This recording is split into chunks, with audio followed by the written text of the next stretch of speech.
Olá, estamos começando aqui o nosso grupo de estudos. Sejam muito bem-vindos. Meu nome é Tainá Silva, eu sou psicopedagoga e educadora. E no vídeo de hoje a gente vai conversar sobre um tema que é essencial para quem atua com educação, que é como as tecnologias estão modificando a forma como aprendemos. E mais, como as teorias da aprendizagem nos ajudam a entender esse novo cenário digital que é dinâmico e é desafiador. Então, se você é educador, esse vídeo é para você. Bem, essa aula ela faz parte do nosso grupo de estudos. Quem quiser participar do grupo de estudos, eu vou estar deixando o link aqui embaixo, certo? Isso aqui para mostrar para vocês. Bem, o artigo escolhido hoje foi esse. É, o, ele é um artigo de. Deixa eu pegar o nome dele aqui. Que é aprendizagem no contexto das tecnologias, uma reflexão para os dias atuais, certo? Bem, esse artigo, ele basicamente, ele traz três teorias da educação. Quando a gente pensa em uma educação diferenciada, uma educação mais humanizada, enfim, a gente sempre vai pensar em teóricos como, por exemplo, construtivistas, como Piaget, como Vygotsky, porque ali meados de 1990, eles estavam muito famosos, né? Então, as teorias deles estavam sendo muito difundidas. E graças a isso, a gente viu uma crescente de escolas construtivistas aqui no nosso país.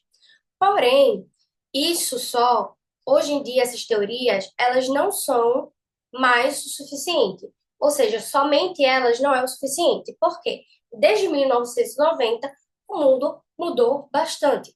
A gente sempre teve tecnologia e a gente sempre dependeu de tecnologia. Antigamente, a gente tinha como tecnologia o mimógrafo, o quadro negro, depois surgiu a a louça que você fazia com piloto, não precisava mais de giz. Então, depois surgiu o slide. Tudo isso é tecnologia. Então, a gente não pode demonizar ou achar que é algo ruim, porque as tecnologias, elas sempre vêm com um objetivo, melhor, trazer uma melhoria para algo que a gente sente necessidade. Então, se hoje em dia a gente tem as redes sociais, é porque a gente precisava de um meio de comunicação com outras pessoas, e daí foi criado o WhatsApp, depois foi criado é, várias outras redes sociais e vão sendo criadas com o passar do tempo, né? Então, hoje em dia, a gente vive numa sociedade que está hiperconectada. A informação, ela é abundante e também muito rápida, ela é instantânea. E as crianças e os adolescentes que a gente atende, que a gente dá aula, eles já nasceram imersos em telas. Já nasceram imersos em telas, em vídeo curtos, em inteligência artificial, em jogos interativos, e tudo isso influencia como elas aprendem. Mas será que as nossas práticas pedagógicas, elas acompanharam esse ritmo? E é nesse cenário que esse artigo ele surge, e nesse artigo ele propõe uma reflexão sobre três teorias de aprendizagem. A primeira é a de aprendizagem significativa, depois a do construcionismo e, por fim, a do conectivismo. E nesse artigo eles dialogam com o contexto atual das tecnologias com a educação, né? Como é que essas tecnologias elas dialogam com a educação. Bem, tá aí as três teorias, né? A primeira é de aprendizagem significativa, que é do David Ausubel. A segunda é do conectivismo de Não. A segunda é do construcionismo de Seymour Papert. E a terceira é do conectivismo de George Siemens. E a ideia é refletir sobre as suas aplicações na educação contemporânea, tá? Bem, a primeira teoria é a teoria do David Ausubel. E o David Ausubel, ele dizia que o fator mais importante que influencia a aprendizagem é aquilo que o aluno já sabe. Deixa eu reduzir aqui a minha tela. Queria conseguir sair dela e me ver, que eu não tô conseguindo me ver.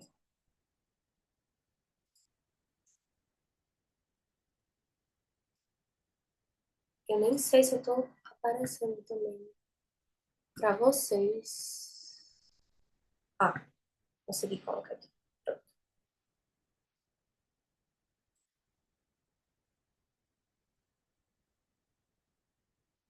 Vamos lá. O David Ausubel, ele já dizia que o fator mais importante que influencia a aprendizagem é aquilo que o aluno já sabe. Ou seja, para que uma nova informação ela seja realmente aprendida, ela precisa se conectar com outros conhecimentos, com algo que o sujeito já conheça. Isso vale para qualquer faixa etária, tá? E em tempos digitais, essa teoria ela nos lembra que o professor ele deve partir do repertório dos alunos, que hoje inclui o quê? Cultura digital, jogos, redes sociais. Um professor que ignora isso, ele corre o risco de propor um conteúdo que não tem a âncora mental, que não vai buscar algo que já está ali na mente dele. E o resultado é o esquecimento rápido. O que eu mais vejo de professores relatando é que ensina as coisas para os estudantes, parece que entra por um ouvido e sai pelo outro. Por quê? Porque aquilo ali não está fazendo sentido para ele. Aquela aprendizagem não está sendo significativa, aquilo não tem sentido, significado para aquele estudante. E logo, ele não vai aprender. Ah, mas na minha época não era assim, eu tinha que aprender de qualquer jeito. Mas os tempos mudaram e essa é a realidade que a gente está enfrentando. Então, se os professores eles não entendem os memes, eles não entendem as falas de hoje, dos meninos de hoje em dia, a gente nem vai entender as brincadeiras que eles têm em sala. E quando a gente entende as brincadeiras que eles têm, o jogo muda. Eles começam a enxergar de uma outra forma. Então, a maioria dos meninos agora, né, a gente tá na época do Off the King, the Power, the Abre as Portas dos Estados Unidos. Esses meninos chegam falando isso, ou então aquele Oruan, sabe? Essas coisas assim, que para eles fazem muito sentido. É um besteirão, mas para eles fazem muito sentido. E eles trazem isso para a sala de aula, porque a escola ela não vive numa ilha isolada, né? Então, eles trazem isso para a sala de aula. E o professor ele precisa entender para pegar essas coisas que eles gostam. Então, são séries que gostam, filmes que estão na modinha entre eles, os assuntos que estão na modinha entre eles, para poder trazer isso para a sala de aula e conseguir fazer uma aprendizagem mais significativa com base no repertório deles. Então, por exemplo, um exemplo que eu posso dar e eu uso isso, né? Em vez de ensinar frações com uma pizza de papel, você pode usar um jogo de culinária digital. Eu tenho um site que tem até esse jogo de frações, eu posso deixar o link aqui embaixo. Com o jogo de culinária que a criança já conhece e trabalhar frações em cima daquilo. Então, isso é sobre tornar o conteúdo significativo a partir da experiência real desses estudantes, tá? A segunda teoria é a teoria de Parpet, que eu acredito que seja assim que fala o nome dele. Ele era discípulo de Piaget. E ele vai nos apresentar o construcionismo. É bem parecido com o construtivismo, né? Ele vai trazer o construcionismo. E o construcionismo é uma teoria que afirma que a gente aprende melhor quando a gente cria algo significativo. A gente aprende fazendo, manipulando, construindo. Esse é o cerne da proposta, né? E no contexto tecnológico, isso significa usar a tecnologia não só como um canal de consumo, mas um canal de produção. Ele também defende que é importante utilizar o computador como um meio de produção para essas crianças e como uma ferramenta mesmo, né, para produção. E outra, ele também defende o uso de mapas mentais, porque para a criança fazer um mapa mental, ela precisa pesquisar, fazer um resumo, criar um esquema na cabeça dela para produzir aquele mapa mental. E logo nesse processo, ela vai aprendendo.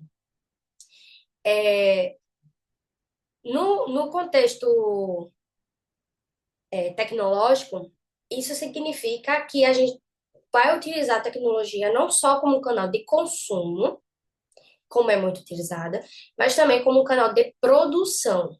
Então, as crianças, elas aprendem, por exemplo, programação ao criar jogos. Os estudantes, eles desenvolvem pensamento lógico ao montar um robô com sensores. E tudo isso é aprendizagem ativa. Um exemplo, por exemplo, é um exemplo, por exemplo, um exemplo é uma escola que permite que o aluno crie um podcast sobre um tema estudado. Ela está usando uma tecnologia de forma construcionista. Porque para essa criança produzir esse podcast, que é algo que é muito da época dela, ela precisa, ela vai aprender, porque ela precisa construir, argumentar e resolver problemas reais. Então, para ela fazer a construção desse podcast, ela precisa desse processo. Então, é nesse processo de produção de algo que ela vai aprender.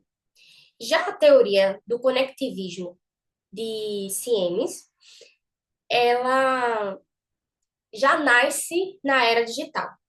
Então, é uma teoria que reconhece o conhecimento, que o conhecimento ele não está mais centralizado no professor e no livro. O livro não é mais interessante. As crianças elas precisam da tela. Então, o conhecimento ele não está no professor e ele não está no livro. O conhecimento ele está na rede. Então, aprender nesse contexto é sobre onde encontrar, como selecionar e como conectar informações. Você não pede mais um trabalho para essa criança. Ela, se você pedir, ela vai lá no Google, ela copia, cola, ela cria uma redação, ela pede para o chat GPT fazer e assim vai. Então, o que você precisa fazer é ensinar ela como usar de uma maneira correta, como analisar essas tecnologias.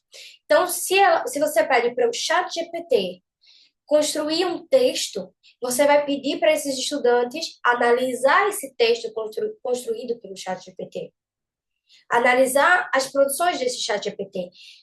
Você pede para a criança fazer uma pesquisa nas redes sociais, você vai ensinar essa criança a ela entender quais pesquisas são verdadeiras, quais fontes são confiáveis, quais não são, e ela, nesse processo, ela vai criando a própria rede de conhecimento dela e fazendo essas conectividades, né? Então, é por isso que o papel do educador, ele muda. Ele deixa de ser o único detentor do saber e passa a ser um curador, um mediador, um orientador de caminhos. E detalhe, esse é o futuro da, de todo esse processo tecnológico.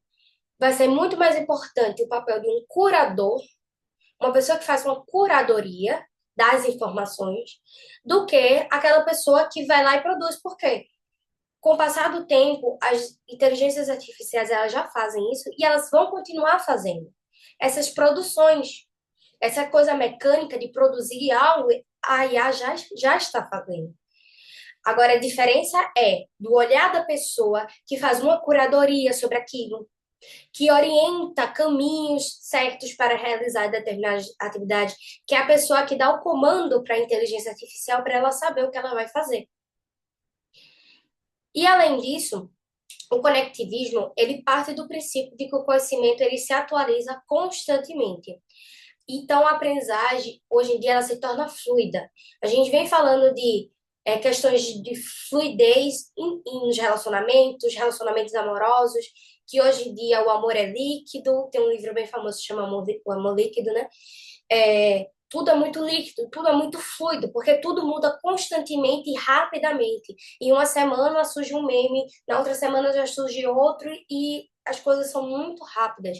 A inteligência artificial, ela não acelerou as coisas duas vezes, em três vezes, não, ela acelerou em 100 vezes e 1000 vezes mais. Então, como a aprendizagem ela se torna fluida, a capacidade de navegar por redes e criar conexões é tão valiosa quanto decorar fórmulas ou datas. Porque a gente não vai precisar mais estar decorando datas, a gente não vai precisar mais estar decorando fórmulas.